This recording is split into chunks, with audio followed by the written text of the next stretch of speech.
1 year ago, I bought this camera, the Pixii A2572. It's a digital rangefinder camera made in France. And still to this day, it's the only camera I've ever bought brand new. And I had three main reasons for buying this camera. And the first reason was to experience my first true digital rangefinder experience, something that only Leica offers otherwise, other than Pixii today. And of course, I want to try a Leica someday. That'll be awesome. But I wanted to be hipster and try something different that no one else uses, hence the Pixii. And the second reason was I wanted to support a small company that I thought was doing something cool and interesting and important in the camera world. I like competitiveness, I like new things for photographers, and that's what I was trying to support. So I swallowed the big price pill and put my money where my mouth is and supported a company and a team. And the third and really the main reason was to share this camera with you, to share my experiences with it, to bring it back to the community. For the people who want to purchase this camera, but more so just for people who are interested in seeing where this technology and this company wants to go. I just think it's really interesting. Now, I must admit that I'm in a unique position that most photographers don't find themselves in, and that's that I have this discretionary income from this YouTube channel, thanks to all of your support, that I can spend on completely pointless camera setups. And I do. And I do try to make this clear because most of the Pixii's selling points, like having no screen on the back, or even the rangefinder, really have no practical advantages. They're just kind of novelties. And the camera is really expensive. It's not going to make you a better photographer. And in fact, Pixii doesn't argue that point at all. This isn't a camera for every photographer. I got to sit down and chat with David, the CEO of Pixii, on my podcast earlier this year. And it's clear that he and his team are passionate about photography itself, the art form and the act of doing it. This camera is really born out of the love for the analog experience while merging in modern tech features.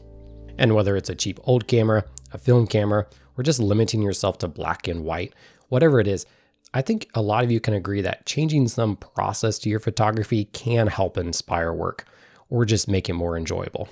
So with all that said, let's talk about 1 year of owning this camera, what has happened in a year, and do I regret buying it?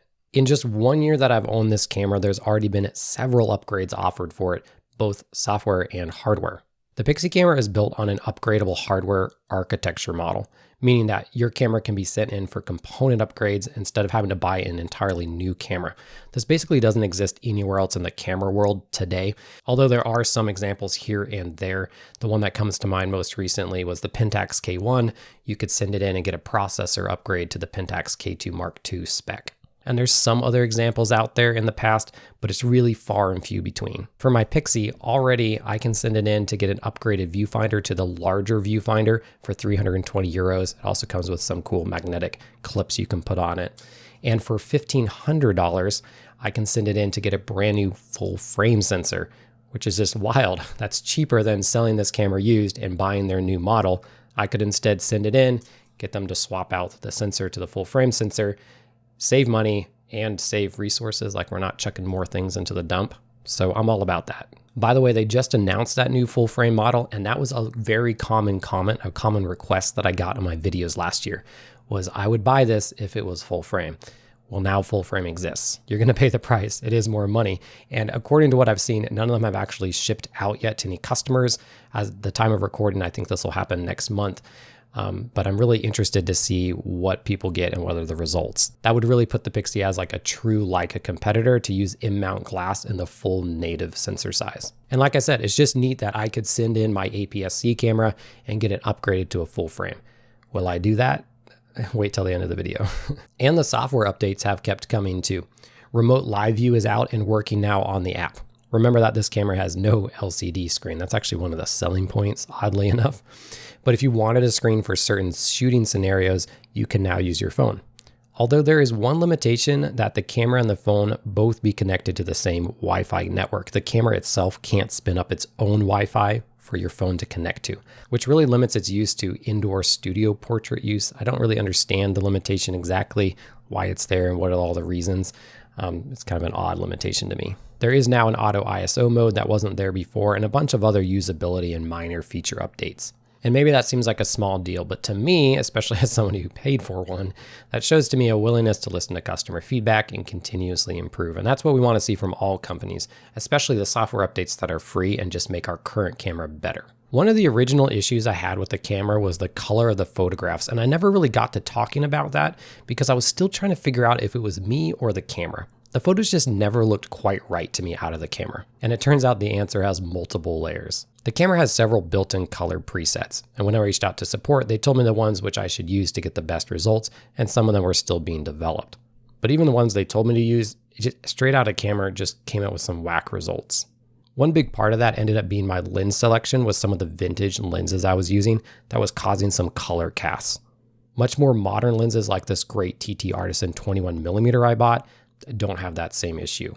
That said, I do still find myself editing almost every color image that comes out of this camera, which actually isn't how I operate normally with other cameras. I'll do very minor edits or sometimes no editing at all.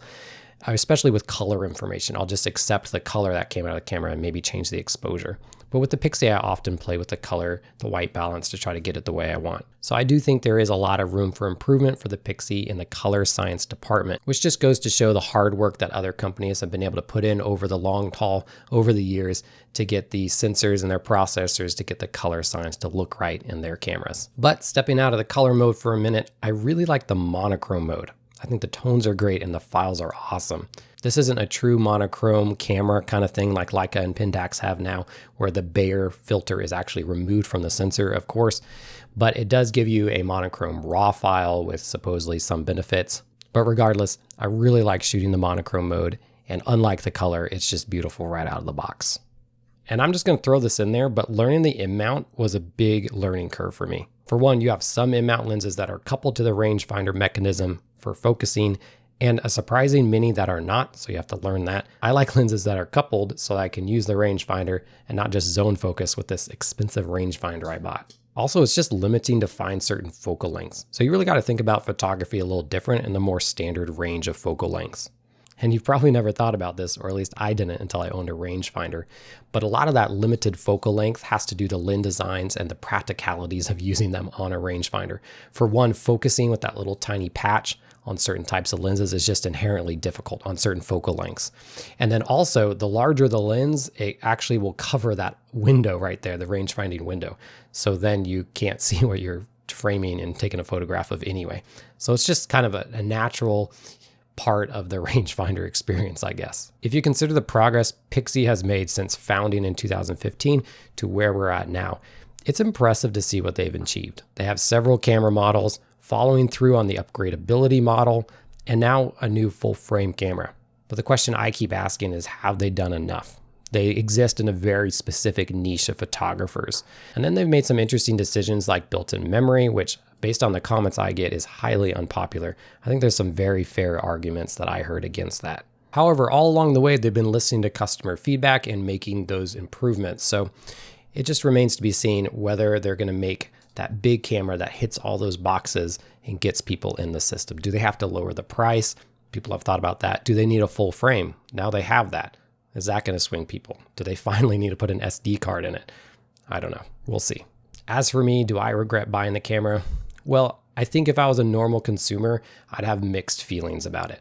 It is a great camera, and really it does everything it promises to do. It actually works pretty well. It's not buggy. It's pretty fast. It takes beautiful photographs. It works well. The rangefinder experience is great. They keep upgrading physically and software-wise as it's gone on the last year. They didn't abandon me in this camera, but I think I would be using it a lot more if the color worked out better for me. Right now, I just use it for monochrome mostly because I love that mode so much, and color is causing me problems. But I'm a unique consumer because I get to share this camera with you. So in that sense, no, I don't regret buying it. Hope you enjoyed this video. If you did, check out this other one I have here. I think you'll really enjoy it. Subscribe if you haven't already. And until next time, happy snapping.